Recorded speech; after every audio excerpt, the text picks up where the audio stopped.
ठाकरेंच्या शिवसेनेत हंगामा, सूत्रांची माहिती। नाशिकच्या नेत्यांच्या वागणुकीमुळे ठाकरे सेनेत खळबळ माजल्याची सूत्रांची माहिती।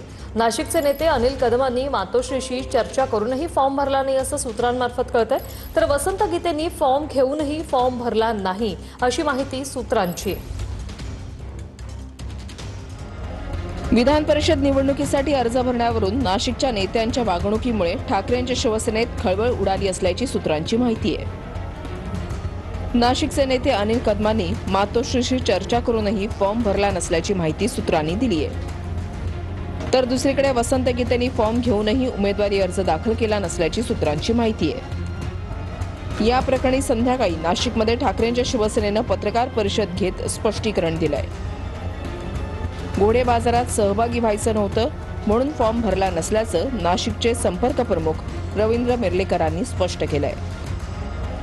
आणि या मतदारसंघाचा इतिहास आहे, ज्याचा मतदानाचा अधिकार नाही तो सुद्धा निवडून आलेला आहे। ज्याचं एक मत होतं नाशिकमध्ये ते या ठिकाणी आमदार म्हणून निवडून आलेले आहे। या मतदारसंघामध्ये प्रचंड अनुभव शिवसेनेला आहे। मी स्वतः उमेदवारी केलेली आहे, 5 ते 7 मतांनी मी पडलेलो आहे। आणि ज्यांचं मत नव्हतं ते शांताराम तात्यांना आम्ही त्यावेळेस निवडून आणलं होतं। असं असताना ह्या निवडणुकीचा अनुभव प्रचंड पक्षाला आहे आणि म्हणून पक्षाने ठरवलं की ह्या घोडे बाजारामध्ये आपल्याला पडण्याचं काही काम नाही। ठाकरेंच्या शिवसेनेत हंगामा, सूत्रांच्या माहितीनुसार वसंत गीते फॉर्म भरतील असं जवळपास निश्चित झालं होतं।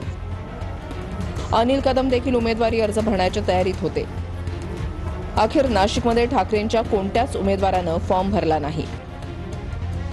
दोघांनीही उमेदवारी अर्ज न भरल्यानं ठाकरे सेनेतील अंतर्गत कलह चव्हाट्यावर आल्याचं बोललं जात आहे। ठाकरेंच्या शिवसेनेतील गट तट अधिक ऍक्टिव्ह असल्याचं या प्रकारातून स्पष्ट होत आहे। ठाकरेंच्या शिवसेनेचे नगरसेवक आता कुणाला मतदान करणार, या प्रकरणानंतर आता काय कारवाई होणार याकडे लक्ष लागलंय। उद्धव ठाकरेंच्या आदेशानंतरही 2 बडे नेते उमेदवारी अर्ज भरत नाहीत, याचा नेमका अर्थ काय काढायचा असा प्रश्न आता शिवसैनिकांना पडलाय।